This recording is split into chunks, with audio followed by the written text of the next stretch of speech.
Good morning students, this is Neelam. Welcome to Sharda senior secondary school. कल हमने अपना chapter start किया था why do we need a parliament, हमें पार्लियामेंट की जरूरत क्यों है। और इस चैप्टर का हमने कुछ इंट्रोडक्शन ब्रीफली स्टडी किया था। आज हम डिटेल में इसके क्वेश्चन आंसर को अंडरस्टैंड करेंगे। So let start with question number 1। What is universal adult franchise. Universal adult franchise क्या है, जिसे हिंदी में कहा जाता है वयस्क मताधिकार। तो the principle of universal adult franchise means that all the adult citizens of the country have the right to vote. तो क्या है अडल्ट फ्रेंचाइज कि जितने भी अडल्ट सिटीजन हैं कंट्री के अंदर सबको वोट टू राइट है, यानी कि सबको वोट देने का राइट है। That is adult franchise. The minimum age to attain the adult is 18 years. और मिनिमम एज जो डिसाइड की गई है अडल्ट के लिए वो है 18 ईयर। मीन टू से कि जो भी सिटीजन है इंडिया का, जब वो 18 ईयर कंप्लीट कर लेता है तो उसको वोट टू राइट मिल जाता है, यानी कि वोट देने का अधिकार मिल जाता है। वो पार्लियामेंट मेंबर्स के लिए यानी कि या फिर लेजिस्लेटिव मेंबर्स के लिए वोटिंग करना स्टार्ट कर देता है। There shall be no discrimination with any person on any basis of caste their votes. तो वहां पर किसी भी पर्सन के साथ यानी कि जेंडर डिस्क्रिमिनेशन नहीं होगा, चाहे वो किसी भी जेंडर से है, 18 साल का होने के बाद उसको वोटिंग का राइट मिल जाएगा। किसी भी कास्ट से है, अमीर है, गरीब है, सबको वोटिंग का राइट मिल जाता है after 18 year. That is adult franchise. Okay, तो क्या है the principle of universal adult franchise means that all the adult citizen, यानी कि अडल्ट सिटीजन से मतलब है जो भी 18 ईयर कंप्लीट कर लेता है of the country have the right to vote. उनको वोट करने का अधिकार हो जाता है और मिनिमम एज डिसाइड की गई है इसके लिए 18 year. Now next question is what is the importance of the participation of people in democracy. देखो, डेमोक्रेसी का अगर हिंदी मीनिंग लिया जाए तो डेमोक्रेसी का मीनिंग होता है लोकतंत्र, यानी कि लोक प्लस तंत्र, जनता का तंत्र, जनता का शासन। तो जैसे कि नाम से ही पता चल रहा है तो डेमोक्रेसी में पीपल का यानी कि वहां की जनता का एक इम्पोर्टेंट रोल होता है। ठीक है, वो मतलब पार्टिसिपेट करते हैं टाइम टू टाइम पॉलिटिक्स के अंदर, डिसीजन मेकिंग के अंदर। तो democracy is the government in which the people play the most important role. It is the decision of the people that creates a democratic government and decides about its functioning. Democracy क्या है? Democracy के अंदर government जो भी बनती है वो people decide करते हैं कि किसको सत्ता के अंदर लेके आना है। मोस्ट इम्पोर्टेंट रोल प्ले करते हैं ये लोग सरकार बनाने में। So the government and the other institutions of the government need to have the trust of the people of the country। तो इस कारण से क्या है कि गवर्नमेंट के अंदर जितने भी मतलब मेंबर्स हैं या इंस्टीट्यूशन हैं गवर्नमेंट के, सबको यानी कि जनता के विश्वास की जरूरत है। क्या मतलब है इस बात का कि जब तक लोगों का विश्वास उस सरकार के अंदर रहेगा तब तक ही वो रूल ओवर करेगी, तब तक ही वो सत्ता में रहेगी। और जब लोगों का विश्वास नहीं रहेगा तो वो उसको हटा भी सकते हैं, उसको रिमूव भी कर सकते हैं। तो इस तरीके से हम देखते हैं कि डेमोक्रेसी के अंदर रोल ऑफ पीपल बहुत ज्यादा है, बहुत ज्यादा इंपॉर्टेंस दी गई है जनता को, ताकि जो गवर्नमेंट है वो अपनी मनमानी ना कर सके, अपनी डिक्टेटरशिप ना कर सके। Okay, now next question is right a note on the structure of Lok Sabha. देखो, जो हमने कल की वीडियो की थी उसके अंदर हमने पार्लियामेंट के 2 हाउसेज के बारे में पढ़ा था कि there are 2 houses of parliament, Lok Sabha and Rajya Sabha. ठीक है, तो यहाँ आपको स्ट्रक्चर राइट करना है लोकसभा का।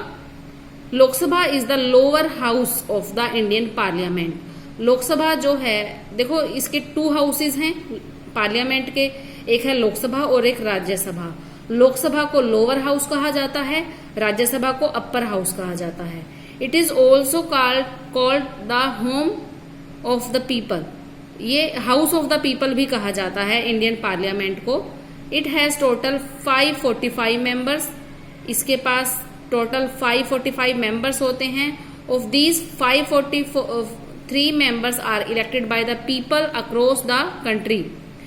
545 यानी कि 545 मेंबर्स में से 543 मेंबर्स को इलेक्ट किया जाता है bye the people of the country. वहां के लोग जो भी अडल्ट हैं, 18 साल से ऊपर हैं, वोटिंग के थ्रू इनको इलेक्ट करते हैं। And 2 members from the Anglo Indian community can be nominated by the president of India. और 2 मेंबर्स को नॉमिनेट किया जाता है। ठीक है, नॉमिनेट और इलेक्ट करने में बहुत डिफरेंस होता है। इलेक्ट होता है यानी कि किसी का चुनाव करना, नॉमिनेट होता है किसी को नॉमिनेशन दे देना, यानी कि बिना इलेक्शन के ही उनको मेंबर बना दिया जाता है जो एंग्लो इंडियन कम्युनिटी के मेंबर्स होते हैं। और कौन बना सकता है, किसके पास पावर है, ये पावर है प्रेसिडेंट के पास। तो एक बार फिर से हम कर लेते हैं कि टोटल मेंबर होते हैं 545। इनमें से 543 मेंबर्स को इलेक्ट करते हैं वहां की जनता, वहां के पीपल थ्रू वोटिंग, यानी कि वोटिंग के थ्रू इलेक्ट करते हैं।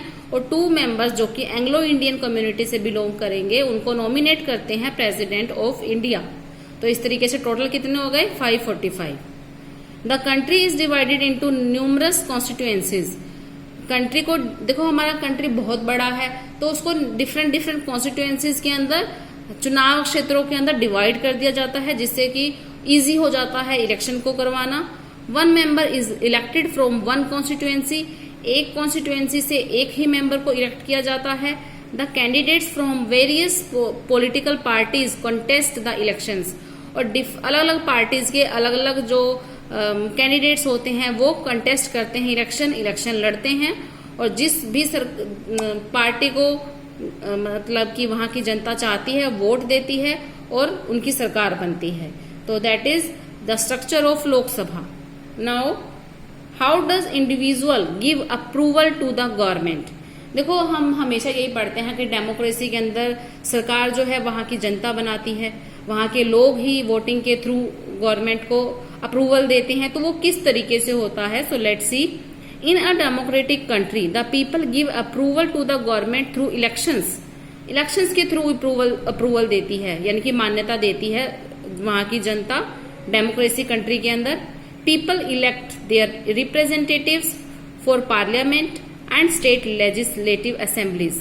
पार्लियामेंट के लिए, स्टेट लेजिस्लेटिव असेंबली के लिए वहां की जो पीपल हैं, वहां की जो जनता है, वो अपने रिप्रेजेंटेटिव को यानी कि अपने प्रतिनिधि को इलेक्ट करती है।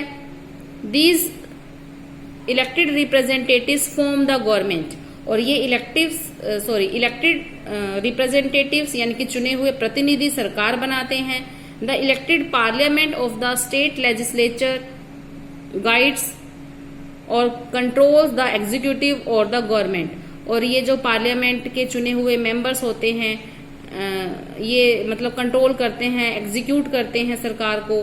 In this way in a democracy people through their chosen representatives form the government and also control it. इस तरीके से जो लोग हैं वो अपने रिप्रेजेंटेटिव के थ्रू उन सरकार पे कंट्रोल रखते हैं और सरकार को बनाते हैं। तो ये था कि how does the individual give approval to the government. इस तरीके से यानी कि इलेक्शन के थ्रू, समरी हम इस क्वेश्चन की यही कह सकते हैं कि इलेक्शन के थ्रू वहां की जनता सरकार को बनाती है और सरकार पर कंट्रोल भी करती है। नेक्स्ट आता है right 3 important functions of the parliament. Parliament के 3 इंपॉर्टेंट फंक्शंस यानी कि काम बताने हैं कि पार्लियामेंट क्या काम करती है। फर्स्ट ऑफ ऑल मैंने आपको प्रीवियस वीडियो में बताया भी था कि पार्लियामेंट जो होती है एक लॉ मेकिंग बॉडी होती है, यानी कि देश के लिए कानून बनाती है। बिफोर इंडिपेंडेंट क्या होता था कि हमारा डिसीजन मेकिंग में, रूल मेकिंग में कोई भी रोल नहीं होता था। ठीक है, सभी के सभी जो लॉज थे वो कंपनी बनाती थी, यानी कि ईस्ट इंडिया कंपनी। ठीक है, और उनको इम्प्लीमेंट कर दिया जाता था without our permission. But after independent हम अपनी पार्लियामेंट बनाते हैं थ्रू इलेक्शंस। और हमारी पार्लियामेंट हमारे मतलब कि हमारे हित को देखते हुए, हमारे बेनिफिट्स को देखते हुए हमारे लिए कानून बनाती है। ठीक है, तो फर्स्ट है इसका function to select the national government. Parliament के मेंबर जब इलेक्ट हो जाते हैं तो वो जिस पार्टी की मेजोरिटी होती है वो मेजोरिटी के लीडर को मतलब कि गवर्नमेंट बनाने का अधिकार दे दिया जाता है। तो जो गवर्नमेंट है, पार्लियामेंट का फर्स्ट काम क्या आ जाता है, to select the national government, यानी कि राष्ट्रीय गवर्नमेंट को सिलेक्ट करना। इसके बाद है to control, guide and inform the government. Parliament के जो मेंबर होते हैं वो कंट्रोल करते हैं, गाइड करते हैं, इन्फॉर्म करते हैं गवर्नमेंट को। यानी कि एक क्वेश्चन पीरियड भी होता है जिसमें जो सरकार के प्रतिनिधि होते हैं, जो कैबिनेट मिनिस्टर्स होते हैं, उनसे जो अलग मिनिस्टर्स होते हैं वो क्वेश्चन करते हैं, क्वायरी करते हैं और उनको उनका जवाब देना होता है। अगर वो जवाब नहीं दे पाते हैं, सेटिस्फाइड नहीं कर पाते हैं, तो उनके अगेंस्ट अविश्वास का प्रस्ताव पारित हो जाता है, जिससे सरकार को रिजाइन करना पड़ता है। इसके बाद मैं पहले बता ही चुकी हूँ कि टू मेक लॉज, पार्लियामेंट का एक और वर्क है कानून बनाना। तो इस तरीके से 3 वर्क हो जाते हैं पार्लियामेंट के। To select the national government, to control, guide and inform the government, to make laws और कानून बनाना। ठीक है, आज के लिए हम 5 क्वेश्चन आंसर ही करेंगे। नेक्स्ट क्वेश्चन आंसर हम नेक्स्ट वीडियो में करेंगे। Take care, good bye.